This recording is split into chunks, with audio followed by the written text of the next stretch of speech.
श्री दुर्गा सप्तशती कथासार अध्याय 11. शुंभासुराचा देवीकडून वध झाल्यानंतर इंद्रादिक देव अग्नीला पुढे करून त्या कात्यायनी देवीची स्तुती करू लागले. देव म्हणाले, हे शरणागतांची पीडाहरण करणारी भगवती अंबिका, आमच्यावर प्रसन्न हो. संपूर्ण जगताची माता प्रसन्न हो.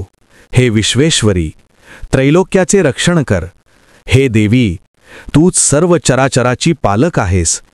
या जगताचा एकमेव आधार तूच आहेस, कारण पृथ्वीचे रूप हे तुझेच रूप आहे. हे देवी, जलरूपामध्ये राहून सर्व जगताची तृप्ती तूच करतेस. तूच अनंत बलसंपन्न वैष्णवी शक्ती आहेस.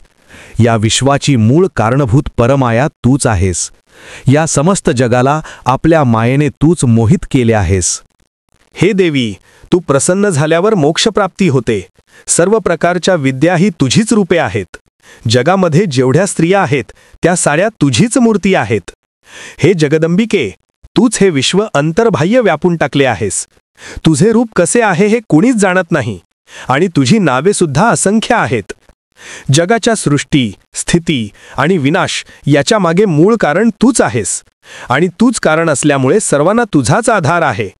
या विश्वात कीर्ती, मती, स्मृती, गती, करुणा, दया, श्रद्धा, धृती, वसुधा, कमला, मंत्ररूपिणी, अजपा, पुत्री, कला, विनया, जया, तुष्टी, प्रभा, बुद्धी, रमा, विद्या, क्षमा, कांती, मेघा एवढेच नव्हे तर रुद्रशक्ती, गिरिजा, उमा वगैरे ज्या ज्या शक्ती आहेत त्या सर्व तूच आहेस. ज्या वाणीने तुझे स्तवन करायचे त्या वाणीमधील परावाणी तूच आहेस. देव आणि दैत्य यांच्यामध्ये स्थित असणारी वाचाशक्तीही तूच आहेस. तू जर त्यांच्या मुखात नसतीस तर यांच्यापैकी कोणीही एक अक्षरही बोलू शकला नसता. मग मनुष्य तरी तुझ्याविना कसा काय बोलू शकेल?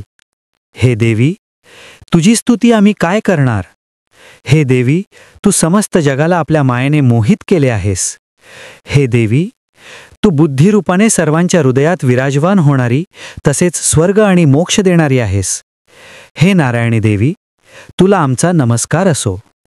कला आणि काष्ठा इत्यादी रूपाने क्रमशः परिवर्तन करणारी तसेच जगाचा उपसंहार करण्यास समर्थ असणारी हे नारायणी देवी, तुला आमचा नमस्कार असो.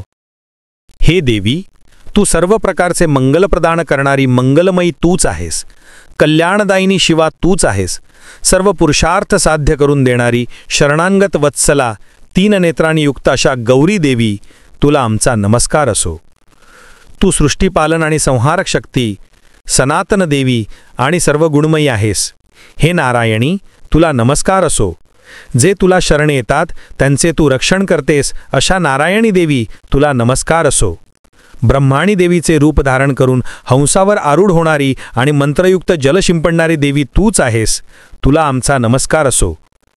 माहेश्वरी देवीच्या रूपाने त्रिशूल, चंद्रमा आणि सर्प धारण करून वृषभावर आरूढ होणारी महाशक्ती कौमारी देवी, तुला आमचा नमस्कार असो. हातात भयानक चक्र घेऊन आपल्या दाढांवर पृथ्वी धारण करणारी, वाराही रूप धारण करणारी कल्याणमयी देवी, तुला आमचा नमस्कार असो. आपल्या उग्र अशा नृसिंहाच्या रूपाने भयंकर दैत्यांचा वध करणारी नारायणी देवी, तुला आमचा नमस्कार असो. मस्तकावर किरीट व हातामध्ये वज्र धारण करणारी, सहस्त्र नेत्रांमुळे प्रकाशमान दिसणारी आणि वृत्रासुराचा वध करणाऱ्या इंद्रशक्तिरूपी नारायणी देवी, तुला आमचा नमस्कार असो. विकट गर्जना करणारी, दैत्यसेनेचे संहार करणारी शिवदूतीरूपी नारायणी देवीला नमस्कार असो. नरमुंडमाळांनी निभूषित झालेली चामुंडरूपी नारायणी देवीला आमचा नमस्कार असो. लक्ष्मी, लज्जा, महाविद्या, पुष्टी, स्वधा, ध्रुवा, महारात्री तसेच महाविधारूपी हे नारायणी देवी, तुला आमचा नमस्कार असो. मेधा, सरस्वती, वरा म्हणजे श्रेष्ठा, भूती म्हणजे ऐश्वर्यरूपा, बाभ्रवी म्हणजे भुऱ्या रंगाची किंवा पार्वती, तामसी म्हणजे महाकाली, नियता म्हणजे संयम, तसेच ईशारूपिणी नारायणी, तुला माझा नमस्कार असो. हे सर्व स्वरूपा सर्वेश्वरी तसेच दिव्य रूप धारण करणारी दुर्गा देवी, तुला आमचा नमस्कार असो. हे नारायणी, तू सर्व प्रकारच्या भयापासून आमचे रक्षण कर. हे भद्रकाली देवी, ज्वाळांमुळे अत्यंत भयानक दिसणारा आणि समस्त असुरांचा संहार करणारा तुझा त्रिशूल आमचे संरक्षण करो. आपल्या ध्वनीमुळे सर्व जग व्याप्त करणारी व सर्व दैत्यांचे पेज नाहीसे करणारी तुझी घंटा आमच्या पापांचे क्षालन करो. हे चंडिके, तुझ्या हातामधील सुशोभित खड्ग जे असुरांच्या रक्ताने चरबीने माखलेले आहे ते आमचे मंगल करो. हे देवी, तुझ्या प्रसन्नतेमुळे सर्व रोग नष्ट होतात आणि तुझ्या क्रोधामुळे सर्व मनोकामना नष्ट होतात. हे देवी, जे लोक तुला शरण येतात त्यांच्यावर विपत्ती येत नाही. विद्या, ज्ञान किंवा शास्त्र या सर्वांनी जे वर्णन केले आहे ते तुझ्याशिवाय दुसऱ्या कोणत्यावरही शक्तीचे आहे. हे विश्वेश्वरी, तू विश्वाचे पालन करणारी आहेस. हे माते, तू भगवान विश्वनाथाला देखील वंदनीय आहेस. हे देवी, प्रसन्न हो. संपूर्ण जगताचे पाप नष्ट कर. आम्ही तुझ्या चरणांचा आश्रय घेतला आहे. हे परमेश्वरी देवी, आम्हाला वरदान दे. हे देवी, तू अनादी असल्यामुळे उत्पन्न होण्याचा प्रश्नच येत नाही. तूच परमाप्रकृती सनातनी व निरंतर असून तूच सर्व कारणांचे मूळ कारण आहे. त्यामुळे तुझ्या सामर्थ्याला तुलना नाही. तूच शक्तिरूपाने सर्वांच्या अंतर्यामी असते. या ब्रह्मांडात जे जे काही आहे त्यात चैतन्य स्वरूप ब्रह्म आहेच. म्हणूनच ब्रह्माची शक्तीसुद्धा तूच आहे आणि जी शक्ती आहे तेच ब्रह्म आहे, यात शंकाच नाही. जेव्हा देव आणि मानव त्या महामायेची आळवणी करतात तेव्हा त्यांच्या दुःखाच्या माशासाठी ती परमेश्वरी देवी प्रगट होते. हे दैव आणि काळ हे तिचीच उत्पत्ती आहे, म्हणून दैव आणि काळ त्या जगदंबिकेवर सत्ता चालवू शकत नाही, पण कर्मानुसार तीच जीवांना चालना देते. या साकार जगाची जननी तूच आहे. तूच एकटी हे सर्व नाटक चालविते. पुरुष स्वतः काहीच करत नसतो, तो फक्त साक्षी असतो. परंतु हे सर्व नाटक चालवून तूच पुरुषाला आनंद देतेस आणि अंतसमयी सर्वांचा संहार करून नाटकाचा प्रयोग संपविते. ब्रह्मदेव, विष्णू आणि शंकर हे अनुक्रमे निर्मिती, पोषण आणि नाश करतात ही लोकांची समजूत आहे. पण त्यांना आपल्या अंशाने सरस्वती, लक्ष्मी आणि गिरिजा या शक्ती देऊन तूच हे कार्य करवून घेतेस. म्हणून ते सुद्धा तुझीच पूजा करतात. तू मूळ स्वरूपिणी आहेस हे जाणून आनंदाने तुझे चिंतन करतात. हे देवी, तुझा अंत कोणालाही कळलेला नाही. तूच खरी विश्वजननी आहेस.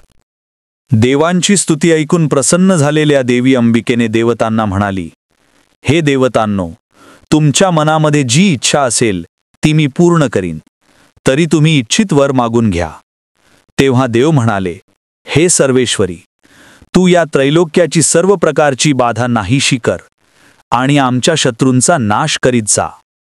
तेव्हा ती महामाया अंबिका देवी म्हणाली, हे देवांनो, वैवस्वत मन्वंतराच्या 28व्या युगामध्ये शुंभ आणि निशुंभ नावाचे 2 दैत्य निर्माण होतील. तेव्हा नंद नामक गोपाची जी पत्नी यशोदा हिच्या पोटी मी अवतीर्ण होऊन विंध्याचल पर्वतावर जाऊन राहीन आणि त्या दोघा दैत्यांचा नाश करीन. त्यानंतर पुन्हा एकदा अत्यंत भयंकर रूप धारण करून पृथ्वीवर अवतार घेऊन विप्रचित्त नावाच्या दानवांचा संहार करीन. या प्रसंगी त्या दैत्यांच्या रक्तमांसाने माझे दात लाल होतील आणि त्या दैत्यांचा नाश केल्यामुळे सर्व देवता रक्तदंती या नावाने माझी स्तुती करतील.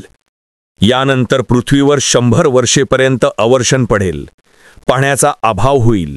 तेव्हा ऋषीमुनी माझी स्तुती करतील. तेव्हा अयोनिजा रूपाने मी पृथ्वीवर प्रकट होईन आणि 100 नेत्रांनी मी त्या ऋषीमुनींकडे कृपादृष्टीने पाहीन. तेव्हापासून मला पृथ्वीवरील मानव प्राणी शताक्षी या नावाने ओळखतील. त्या प्रसंगी पावसाची वृष्टी करून मी माझ्या शरीरातून वनस्पती निर्माण करून सर्वांचे पालन पोषण करीन, म्हणून मला शाकंभरी हे नाव पडेल. त्याच अवतारामध्ये दुर्गम नावाच्या दैत्याचा मी वध केल्याने दुर्गादेवी या नावानेही मी प्रसिद्ध होईन.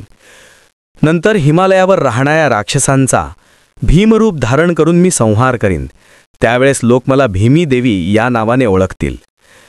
जेव्हा अरुण नावाचा महादैत्य त्रैलोक्याला त्राहिभगवान करून सोडेल, तेव्हा 6 पायांच्या असंख्य भ्रमराचे रूप धारण करून मी त्याचा वध करीन. तेव्हा सर्व देव आणि मानव प्राणी माझी भ्रामरी या नावाने स्तुती करतील. अशा प्रकारे सर्व संसारात जेव्हा जेव्हा दानवांची पीडा निर्माण होईल तेव्हा तेव्हा मी अवतार धारण करून शत्रूंचा नाश करीन. श्री दुर्गा सप्तशती कथासार अध्याय 11 समाप्त. दुर्गा सप्तशती कथासाराचे आधीचे अध्याय अपलोड केले आहे. प्लेलिस्टमध्ये जाऊन दुर्गा सप्तशती कथासारवर क्लिक करणे. व्हिडिओ आवडल्यास व्हिडिओला लाईक, शेअर, कॉमेंट आणि सबस्क्राईब करा. शेजारील बेल आयकॉनचे बटन प्रेस करा म्हणजे तुम्हाला माझ्या येणाऱ्या नवीन व्हिडिओचे सर्व नोटिफिकेशन मिळेल. व्हिडिओ बघितल्याबद्दल धन्यवाद.